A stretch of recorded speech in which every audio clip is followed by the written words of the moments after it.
नमस्कार दोस्तों, UP infra weekly updates में आपका स्वागत है। चलिए देखते हैं इस वीक की अपडेट्स। पहली अपडेट नोएडा इंटरनेशनल एयरपोर्ट से है, जहां दोस्तों नोएडा इंटरनेशनल एयरपोर्ट लिमिटेड द्वारा रिसेंटली एक वीडियो जारी किया गया है। यहाँ पर दोस्तों नोएडा इंटरनेशनल एयरपोर्ट का जो लेटेस्ट अपडेट है उस पर कितना काम हुआ है इस वीडियो के माध्यम से हमें पता लगता है।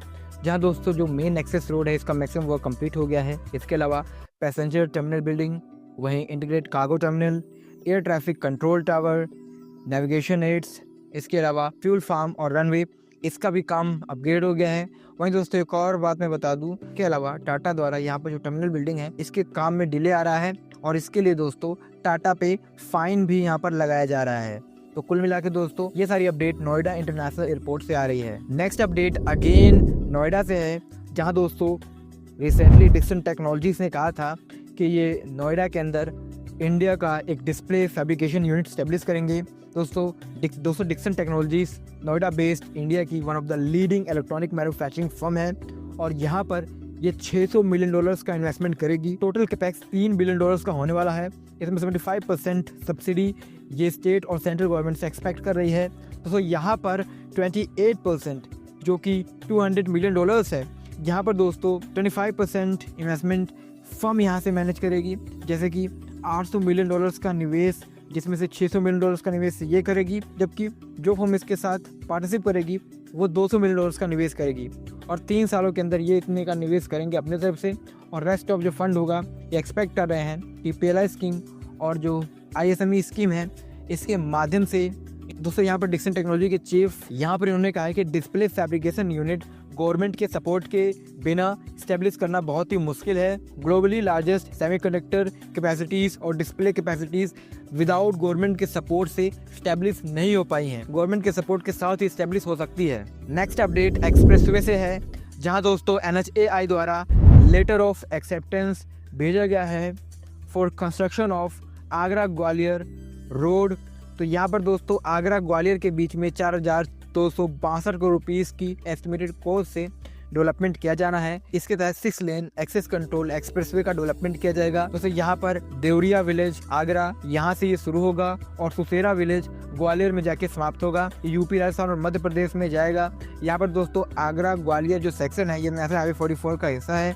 ये एक ब्राउनफील्ड प्रोजेक्ट है। यहाँ पर सर्विंग का काम शामिल है। DBFOT मॉडल का यूज किया जा रहा है इसके डेवलपमेंट के लिए। नेक्स्ट अपडेट आगरा से है, जहां दोस्तों सदर तहसील के बिझामई यहाँ पर दोस्तों डेडिकेटेड इंडस्ट्रियल डिफेंस कॉरिडोर का डेवलपमेंट किया जाएगा। दोस्तों यहाँ पर ये डिफेंस नोड का हिस्सा है, लेकिन यहाँ पर अभी तक एज पर लेटेस्ट अपडेट किसी प्रकार का लैंड एक्विजिशन नहीं हुआ है। गवर्नमेंट की जो ऑफिशियल वेबसाइट है वहाँ पर उत्तर प्रदेश के 5 जो जिले सेलेक्ट किए गए थे नॉर्थ के तहत, वहाँ पर लैंड एक्विजिशन हुआ है, जबकि आगरा में अभी तक किसी प्रकार का लैंड एक्विजिशन नहीं हुआ है। हालांकि लैंड आइडेंटिफाई किया गया है। दोस्तों यहाँ पर भारत हैवी इलेक्ट्रिकल लिमिटेड भेल 400 करोड़ रुपीज़ का इन्वेस्टमेंट करेगी और यहाँ पर रडार बनाने वाली एक यूनिट स्टेब्लिश करेगी। इसके लिए 60 हेक्टेयर्स का लैंड पार्सल यहाँ पर आइडेंटिफाई किया गया है। दोस्तों अभी भी किसी प्रकार का भूमि अधिग्रहण यहाँ नहीं शुरू हुआ है, लेकिन ये जल्दी शुरू होगा। नेक्स्ट अपडेट वाराणसी से है, जहां दोस्तों national highway logistics management limited और inland waterway authority of India के बीच में एक MOU साइन हुआ है। तो यहाँ पर दोस्तों state of the art multi modal logistic park Varanasi के अंदर स्टेब्लिश किया जाएगा। इसके तहत 150 एकड़ का एक लॉजिस्टिक पार्क यहाँ पर डेवलप किया जाएगा। यहाँ पर 650 मीटर का एक एक्सेस रोड भी डेवलप किया जाएगा। वहीं 1.5 किलोमीटर का एक इंटरसेक्शन नेशनल हाईवे 7 और नेशनल हाईवे 2 को जोड़ेगा विथ वाटरवे। इसके अलावा मल्टी मॉडल लॉजिस्टिक हब इसको इंटीग्रेटेड EDFC कॉरिडोर से भी जोड़ने का प्रस्ताव है।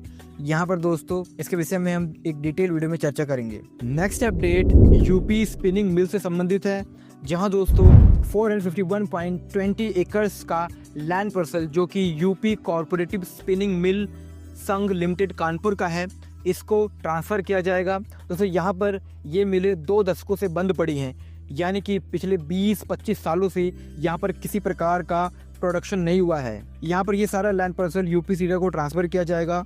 दोस्तों यहाँ पर स्टेट कैबिनेट द्वारा इसको अप्रूवल दे दिया गया है। इसके तहत यहाँ पर सीतापुर के अंदर मोहम्मदाबाद 55.37 एकर्स का लैंड पार्सल, फतेहपुर के अंदर 85.24 एकर्स का लैंड पार्सल, महुआमा प्रयागराज के अंदर 78.92 एकर्स का लैंड पार्सल, बहादुरगंज गाजीपुर के अंदर 82.50 एकर्स का लैंड पार्सल, कंपिल फरुखाबाद के अंदर 78.56 एकड़ का लैंड पार्सल बुलंदशहर के अंदर, इसके अलावा सीतापुर के मोहम्मदाबाद में। तो यहाँ पर दोस्तों ये टोटल लैंड पार्सल यहाँ पर ट्रांसफ़र किए जाएंगे यूपी सीडा को। 451.20 एकर्स का ये लैंड पार्सल है। इससे पहले भी लैंड पार्सल ट्रांसफ़र किए गए हैं और बहुत सारी जगह पे इंडस्ट्री एरिया का डेवलपमेंट भी हो रहा है, इस पर हमने पहले भी चर्चा की थी। दोस्तों ये गवर्नमेंट के नॉन परफॉर्मिंग एसेट्स हैं और जैसे कि आपको पता है कि गवर्नमेंट द्वारा जो भी लैंड पार्सल है उसको यूटिलाइज़ करना है और उसी की दिशा में दोस्तों ये कदम लिया जा रहा है। आपको मैं ये भी बता दूँ कि यूपी सीडा को करीब 1.5 बिलियन रुपीज़ का यहाँ पर बकाया भी चुकाना पड़ेगा, तभी दोस्तों यहाँ पर ये जो लैंड है ये ट्रांसफ़र हो पाएंगे यूपी सीडा को। नेक्स्ट अपडेट लखनऊ से है, जहां दोस्तों कुछ समय पहले अकबर नगर के अंदर जो इलीगल एनक्रोचमेंट हुआ था, स्लम डेवलप हो गई थी, उन सब का एनक्रोचमेंट यहां से हटाया गया था। दोस्तों अकबर नगर स्लम को सौमित्र वन के रूप में डेवलप किया जा रहा है इस पूरे एरिया को, और दोस्तों इस पर काफ़ी काम हो रहा है। इसके अलावा जो कोकरेल रिवर है इसके रेस्टोरेशन पे भी काम चल रहा है। तो ये करंट अपडेट इसके संबंध में आ रही है, काफ़ी सारा काम इस पर किया गया है और भी कई सारा काम यहाँ पर होना है। नेक्स्ट अपडेट अगेन लखनऊ से है, जहां दोस्तों यूपी इलेक्ट्रॉनिक कॉर्पोरेशन लिमिटेड द्वारा 70 एकर्स के लैंड पार्सल में AICTE का प्रस्ताव दिया गया था। अमौसी के अंदर इसको डेवलप किया जाना है। यहाँ पर यूपी इलेक्ट्रॉनिक कॉर्पोरेशन लिमिटेड द्वारा 2024 के अंदर इसके लिए टेक्निकल बिड्स निकाले गए थे। तो यहाँ पर दोस्तों केवल 2 ही टेक्निकल बिड आए थे। इसमें the Manipur tribal development corporation limited, यहाँ पर MSKPMG advisory service private limited, इसका जो बिड था ये टेक्निकली क्वालिफाइड हो गया है। दोस्तों मैं आपको बता दूं कि यहाँ पर प्रोजेक्ट मैनेजमेंट यूनिट के लिए ये बिड निकाले गए थे। ये जो प्रोजेक्ट मैनेजमेंट यूनिट है ये इसके संबंध में कई सारे काम करेगी और उसके लिए दोस्तों ये बिड निकाला गया था। तो यहाँ पर ये टेक्निकली क्वालिफाइड है। इसके लिए जो फाइनेंशियल बिड है ये 11 मार्च को ही निकाला गया था, लेकिन इसके संबंध में क्या अपडेट है, क्या लेटर ऑफ अवार्ड इस फर्म को मिल गया है, ये अभी इसके बारे में कोई भी इन्फॉर्मेशन नहीं है। इसके संबंध में कोई भी इन्फॉर्मेशन अगर आती है तो मैं आपके सामने ये साझा करूंगा। नेक्स्ट अपडेट महाकुंभ से संबंधित है, जहां दोस्तों मैंने आपको बताया था कि महाकुंभ के संबंध में कई सारे डेटा इन्फॉर्मेशन आना बाकी हैं। तो यहाँ पर अभी रिसेंटली गवर्नमेंट द्वारा कहा गया है कि इससे करीब 3 लाख करोड़ रुपीज़ से अधिक का कारोबार हुआ है। इसमें गवर्नमेंट द्वारा बताया गया है कि कहाँ कहाँ कितनी स्पेंडिंग हुई है और कहाँ से कितना कारोबार यहाँ हुआ है। तो ट्रांसपोर्ट एंड ट्रैवल के क्षेत्र में करीब 1,50,000 रुपीज़ का कारोबार हुआ है, जबकि फूड के संबंध में 43,000 करोड़ रुपीज़ का कारोबार हुआ है।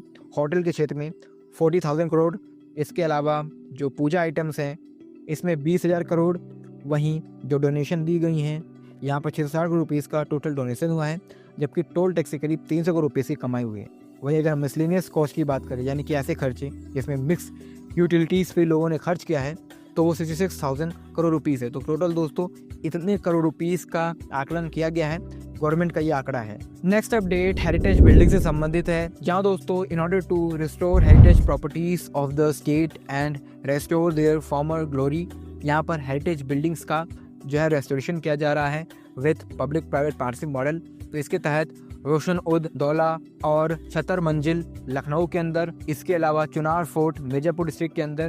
दोस्तों ये ऐसे हेरिटेज बिल्डिंग्स हैं जो जर्जर पड़ी हैं, लेकिन यहाँ पर ह्यूज पोटेंशियल है। गोल्डन ट्रायंगल फोर्ट और पैलेस प्राइवेट लिमिटेड ये फर्म है जो इसको मैनेज करेंगी। 3 ऐसी प्रॉपर्टीज़ हैं जैसलमेर के अंदर जिनको इन्होंने रेस्टोर किया है और बहुत ज़्यादा इसका यूज़ भी हो रहा है। बॉलीवुड के सेलिब्रिटीज़ इनका यूज़ कर रहे हैं और दोस्तों ये एक ह्यूज इकोनॉमिक इम्पैक्ट भी लाता है।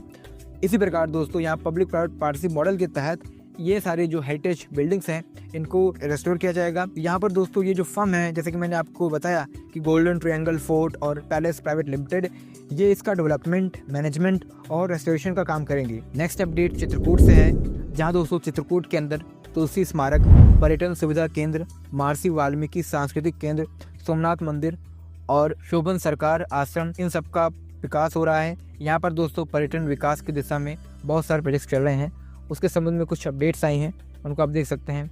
यहाँ पर रिसेंटली एक इंस्पेक्शन किया गया। नेक्स्ट अपडेट फिरोजाबाद से है, जहाँ दोस्तों फिरोजाबाद में सामौर बाबा धाम जो कि करहरा के अंदर है, यहाँ पर इसका फर्स्ट और सेकंड फेज़ कंप्लीट हो गया है। दोस्तों एक बहुत ही महत्वपूर्ण परियोजना है। करीब यहाँ पर 400 साल पुराना जो मंदिर है इसको रिस्टोर किया गया है और बेहतर किया गया है। करीब 9.12 करोड़ रुपीज़ की कॉस्ट से यहाँ पर रेस्टोरेशन और ब्यूटिफिकेशन का काम कंप्लीट किया गया है। नेक्स्ट अपडेट बलिया से है, जहाँ पर दोस्तों एज पर इन्वेस्ट यूपी ONGC द्वारा क्रूड ऑयल डिपॉजिट बलिया के अंदर कंफर्म किया गया है।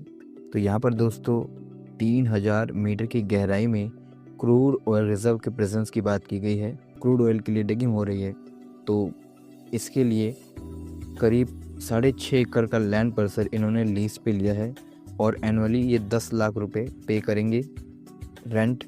यहाँ पर दोस्तों 300 किलोमीटर का क्रूड बेल्ट जो कि सागरपाली, बलिया और फाफू प्रयागराज के बीच है, यहाँ पर क्रूड ऑयल रिजर्व की संभावनाओं को कंफर्म किया गया है और यहाँ पर और भी डिगिंग होगी इस रीजन के अंदर। तो अभी ONGC द्वारा लैंड एक्वायर किया जाएगा फॉर मल्टीपल प्रोजेक्ट्स और भारत के अंदर जैसे कि आपको पता है कि oil reserve 587.355 million metric tonne है। ये अप्रैल 2021 का डेटा है। यहाँ पर दोस्तों मोस्टली जो ऑफशोर ऑयल रिजर्व होता है यही फाउंड किया गया है। ऑनशोर और ऑफशोर में यही अंतर है कि जो ऑनशोर ऑयल रिजर्व होता है लैंड पे मिलता है, जबकि जो ऑफशोर जो ऑयल रिजर्व होता है ये ओशियन के अंदर जो मिलता है। यहाँ पर असम, गुजरात, इसके अलावा रिसेंटली मुंबई के अंदर डिस्कवरीज की गई थी। यहाँ पर कितना रिजर्व एस्टिमेटेड है इसकी भी कोई जानकारी नहीं है, लेकिन फिर भी दोस्तों ये बलिया को आने वाले समय में अपकमिंग फ्यूल हब बना सकता है नॉर्थ इंडिया के अंदर। सो गाइस, आज की इस वीडियो में इतना ही। अगर आपको ये वीडियो पसंद आए तो वीडियो को लाइक करें, चैनल को सब्सक्राइब करें। धन्यवाद आपका ये वीडियो देखने के लिए। मिलते हैं नेक्स्ट वीडियो में।